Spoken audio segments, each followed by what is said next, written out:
Baptist Church. What's that? What I didn't hear you. That was close. Was it close? Yeah. Well, actually, I was going to say that I had to apologize to Angel, I think it is. She this week she actually sent me the paperwork back that hopefully everybody got a copy of, and on the front of that it talks about Houston, all right, Houston Baptist, all right. And before I sent it to her, I hit the spell check, and the spell check put a U in there. And then she called me, or she emailed me, and she said, I don't know whether you want me to change this or what. And I'm like, oh, spell check. Why don't I just leave it alone to do that? So now I know how to spell that. I'll never forget. And I probably shouldn't tell you this in church, but one of my boyhood heroes, there's actually 4 of them, are the Statler brothers. You ever heard of the Statler brothers? All right. Love the Statler brothers. The Lord let me meet 2 of them. 2 of them over the last couple of years. Don Reed, who was the lead on there, actually sat in his Sunday school class 2 years ago this year, and he taught me that they don't live in Staunton the way it sounds. They live in Stanton, Virginia, S-T-A-U-N-T. So it's all in where you're at and what you're doing. You just learn to talk like those people are supposed to talk and how they pronounce things. So forgive me and help me over the next few weeks as well. Did everybody get a copy of the notes for tonight? Anybody who did not get those? Anybody? Okay, good. Hopefully everybody's got a pen. Good. If you don't, I don't know what, because I don't have any up here with me. I should have grabbed some, but I didn't. But hopefully everybody's got that. Who has a question or a comment on anything from last week? Anybody? And what I'd like to do is make this over the next several weeks, make this interactive. So don't feel embarrassed and don't feel like you have to wait to say something. Feel free to speak out, because that's the way people learn. And you've always heard people say, well, I don't ask a question because my question isn't important. It's a stupid question. It's a dumb question. You're not supposed to say the word stupid, but it's a dumb question. Well, I'll tell you, somebody else has got that same question. So I encourage you to ask that if you've got it. And if it's a dumb question, I'll tell you. That's a dumb question, all right? I ask people in my office all the time, I say, what are your goals? Give me a goal that you've got. And typically this is one that I hear from people. I want to get out of debt. And I'll say, that's a dumb goal. They'll look at me, wait, what's a dumb goal? Getting out of debt? I thought I was here with the financial guy. And I say, well, the reason why it's dumb is because it's not SMART. You've ever heard that acronym, SMART? Specific, measurable, achievable, realistic, and it has a time component. And so that's what I do. I just do that. But I've had people get mad at me over that as well. So I'm having fun with you. Any comments, questions from last week? Anything? Anything? All right. Who's ready to learn some more? All right. Well, we'll get started here. I don't know why she did that intentionally, but she put the time back there on my screen back there so I can see this. I guess that's just a hint to make sure, Guy, that you stay on time to be able to do this. Luke chapter 16, verses 1 and 2. You've got that on your form, if you want to write that scripture down on there. And he said also unto his disciples, there was a certain rich man which had a steward, and the same was accused unto him that he had wasted his goods. And he called him and said unto him, how is it that I hear of this of thee? Give an account of thy stewardship, for thou mayest no longer steward. You know, I believe that all of us at some point, when we go to heaven, we stand before God. We're going to give an account for our life. And I believe one of those accounts that we're going to give is from what he has blessed us with in his possessions, in his property. I see some folks coming in. You guys need the note pages? Yep, okay. He's blessed us with so much. What have we done with that? What have we done? I believe that we will answer for that. You need it too? What have we done with what God has blessed us with? We'll give an account for that. We talked about last week being a good steward, being a manager, faithful manager with what God has blessed us with. And I do believe for some people he's blessed them with more, and with others he's blessed with less. And for some right in between there. But the point is, we need to take care, we need to do with what God has given us. When you think about that and you realize that, hey, maybe he's blessed some with more and he's blessed others with less, maybe he's blessed with less because we weren't doing what we should have been doing when we had that. Does that make sense? The point is, what are you doing with money? Money is what we trade our time for so we can buy the necessities that we need in our life, but it goes way beyond that. What are we doing to be a good steward? 1 Timothy chapter 6 and verse 10 simply tells us this. It's not money that corrupts. It's not money that's evil. It's the love of money. The love of money. Now, we may have a few issues on these slides, by the way, and I forgot her name back here working with me, but I do this stuff on a Mac computer. I'm an Apple guy, And she's got PowerPoint back there, and we tried to convert it, and it wasn't a smooth conversion. So she's massaged this a little bit here this afternoon, so you see that blending of the words there together. But the love of money. So there's some people who are just addicted to money, addicted. How many of you remember Hurricane Andrew? Some of you younger folks don't have a clue what I'm talking about. But Hurricane Andrew back in, you what? You lived through it? Really? Down in South Florida? Wow, because that was devastating. 1992. I remember that weekend specifically because I worked for General Electric corporate in Cincinnati. We had a guy there, his name was Dan. Dan was an older guy. He was retirement eligible. And honestly, I don't know why Dan even came to work because he really didn't do anything, to be honest with you. But he'd sit back there and, he'd drink his coffee and go get another one in about 30 minutes, that type of stuff. But we would always ask Dan, when are you going to retire? Dan would say, well, I can't retire yet. He said, I've got to get one more dollar. One more dollar, just one more dollar. And it wasn't once that Dan had said that, it was multiple times that Dan had said that. That same weekend of Hurricane Andrew, this is the reason why I remember that, is because that Saturday, that weekend, Dan passed away.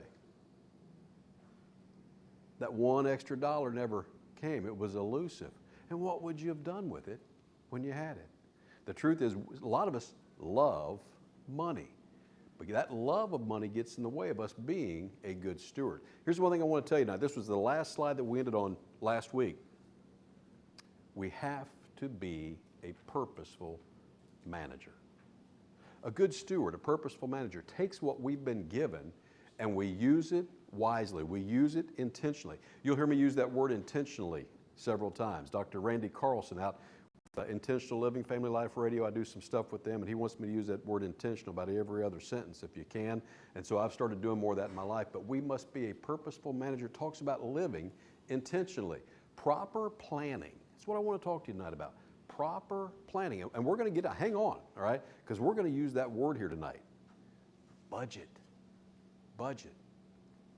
Planning. Having a spending plan. Proper planning, when done right, often feels like you've got a pay increase. Now you say, well, how in the world does that happen? Well, because now you begin with a plan of telling your dollars what to do. What John Maxwell used to say is, as opposed to finding out later what actually happened to them. When you manage properly, when you build a proper plan and you're telling your money what to do, oftentimes you'll find as I begin to write this stuff down, as I begin to look at this, I can make some changes in what I'm doing. I can show that I've got some money available to me that often, in my own eyes, didn't exist. Why? Because I didn't have a plan. The key thing we need to talk about when it comes to that is we need to learn to live on less than what we make. Tough. Tough. Remember that word we talked about? Contentment? All right? That's a tough one. Live on less than you make? I mean, come on, folks. We live in the United States of America. We're the most marketed to people in the history of the world. People always wanting our money. We talked about that last week. How in the world are we going to learn to live on less than what we make? When you do, that's when things begin to change. I encourage you to read a book. How many of you have ever heard the book, The Millionaire Next Door? You ever heard that? I've heard of it. Yeah, a lot of people have heard of it. Anybody ever read it? Most people have not. Dr. Thomas J. Stanley, he was one of those doctors that weren't really a doctor, if you know what I mean. But he was a professor at Georgia State University. He actually was killed about 4, 5, 6 years ago by a drunk driver over in Marietta after he wrote several millionaire books. He wrote that first one, it was on the New York Times bestseller list for years. And it's a very dry read, but what he went out to do was he went out and studied millionaires, self-made millionaires. Not millionaires who inherited it from family members, but millionaires who actually earned it in what they did. And here's the key secret. They lived on less than what they made. They weren't into consumption. They weren't into doing things that most of us do today, trying to figure out how in the world do we spend this extra dollar that I've got in my pocket. They learned to live on less than what they made.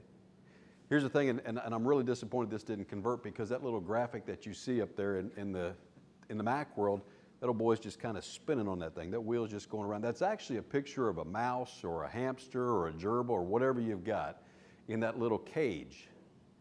In that little, what do you call that thing? Anybody ever had one of those? What is it? Squirrel cage. That's it, yeah. It's a squirrel cage. When you think about a fan, AC unit, yeah, a squirrel cage. But that little mouse, hamster, gerbil, they get on there and they start spinning. and they spin, and they spin, and they spin. They get tired and they get off, and where do they get off at? Same place they got on at. No progress. Boy, I hope my wife's not going to watch this recording. My wife rides one of those stationary bikes. She said, I'm going to go ride the bike. Where are you going? All right. Well, I'm just going to go ride the bike. Well, be careful. Watch the traffic. And, she goes to that room. All right. I'm like, why don't you just walk to work? Have you ever thought about that? People drive 4 miles to the fitness center to work out and drive 4 miles back home. Why not just run to the fitness center, run back home? Save about $80 a month. All right. I have no idea how I got on that other than to say, when you look at, boy, I hope she doesn't watch this.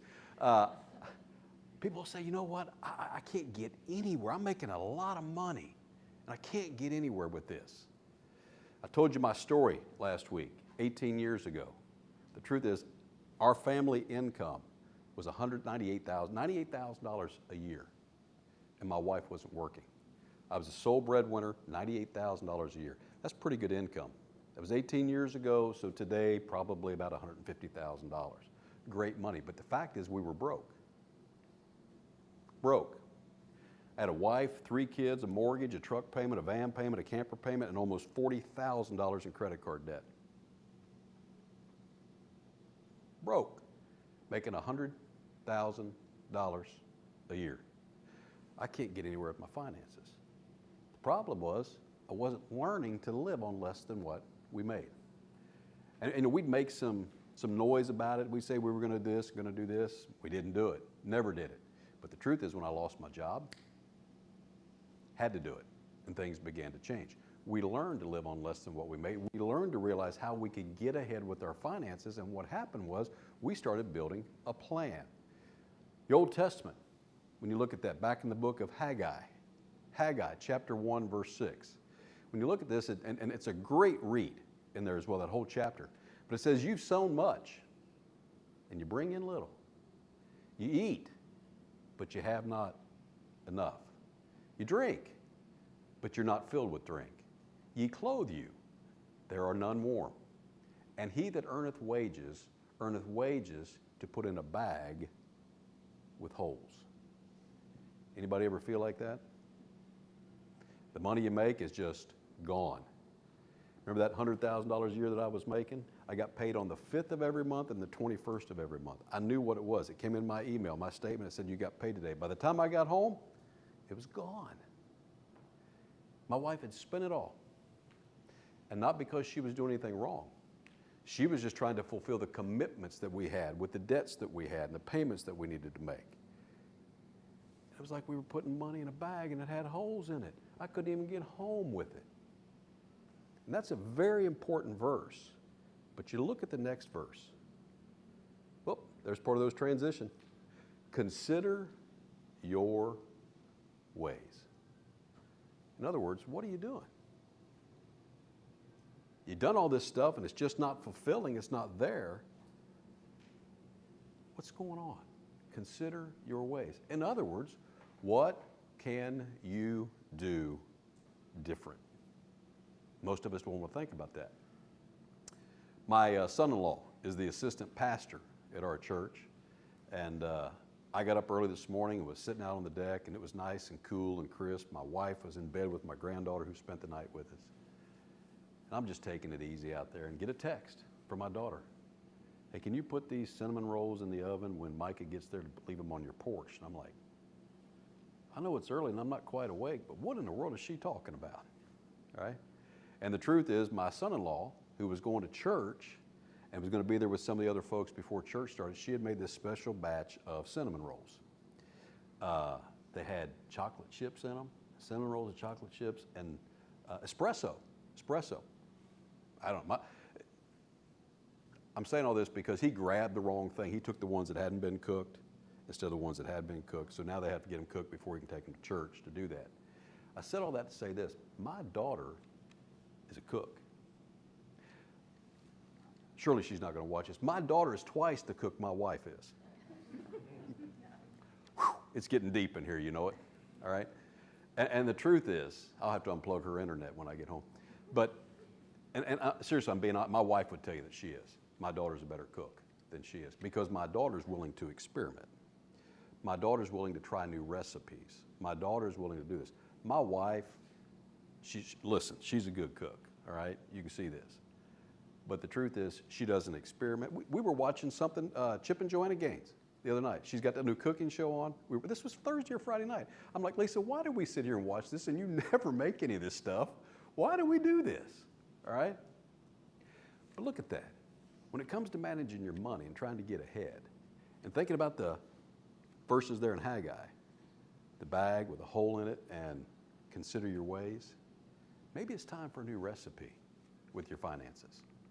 If you're making a yellow cake, every time you make it, it comes out yellow, but you're wanting it to be chocolate, and every time you make it, it comes out yellow, and you want it to be chocolate, maybe you need to change the recipe. Maybe you need to do things differently, right? So in other words, if your paycheck is not enough for you to live on, maybe you need to adjust some things. Maybe you need to go on a financial diet. Maybe you need to get intentional with your money. But most of us don't want to do that. Who wants to go on a diet, right? A financial diet. No, we don't want to do that. But the truth is, that's what's going to help us get better. Let me share with you some things when you talk about getting better. These are some very serious numbers when you think about this. The Wall Street Journal tells us that 78%, I call it 80%, 78% of Americans are living paycheck to paycheck. They can't wait till the next one comes in. When I started this business 15 years ago, I actually went and had lunch with a guy. In fact, I told you I spoke at another church last Saturday night, and the gentleman that was speaking with me, he happened to be the guy that I met with 15 years ago at Jason's Deli in Alpharetta. And I wanted to bounce the ideas of this business off of him to see if it was something he thought would work, and it did. And I mentioned that to him. All these people living paycheck to paycheck. He said, that's not true. I'm like, well, why do you think it's not true? He said, it's not paycheck to paycheck. He said, it's paycheck till about Wednesday. I'm like, oh, really? He said, you don't believe me? Ask your wife. Just so happened my wife did his payroll for him at his company. And she said, oh, yeah. She said, we actually tell people they're going to get paid on Friday. A lot of times when we're doing direct deposit, they'll have it there on Thursday. And she said, most of the time it's spouses that are calling on Wednesday say, are they going to get paid tomorrow? Are they going to get paid? He said, so it's not paycheck to paycheck. It's paycheck till as soon as you can get that. Why? We need to consider our ways. 52% of Americans, when asked, responded that they're worried about their money. Now, I'm not the smartest person in the world, but 78% are living paycheck to paycheck, and only 52% are worried about it. Pretty alarming to me. 60% of Americans say that they could only pay the minimums on their credit card each month. How do they ever expect to get out of debt? They are one of the best clients a credit card company can have by making sure they make their payments on a monthly basis. 33% say the number one financial issue, or the number one stress issue at work is their personal finances. They're at work, worried about the job that they're supposed to do. Oh, no, not worried about the job they're supposed to do. They're worried about their own personal finances. Anybody here an employer? Own your own business, a manager? And you've got your employees out there that are not worried about the job that they're doing, but they're concerned more about their personal finances than they are making a dollar for your business. 62% of workers couldn't make their mortgage, utility, or a credit card payment if they missed one paycheck. One paycheck. My wife and I were out today with the realtor looking at houses, and he's a musician. If I told you the band that he played with in the past, you would know who they are, okay? Nationally known band. He's our real estate agent now. And he was talking about in this crisis over the last year, how some of his musician buddies have been trying to cope with and deal with this lack of income. And he said, but hey, I'm telling them, hey, this is what you got your savings for. And they're like, what savings? What's this? And the point is, most of us don't do the things we need to do. And so when we get to a situation that we saw over the last year and that some are still experiencing, we can't even make a mortgage or a utility or a credit card payment. Very difficult times. Here's a frightening one. 56 and 50% of respondents, divorcee respondents, say that the number one or number two reason in their divorce was money. Now those two studies, one of them was from USA Today, and the other one was from Citibank, who helps equip in the issue of more than half people in their divorces save money.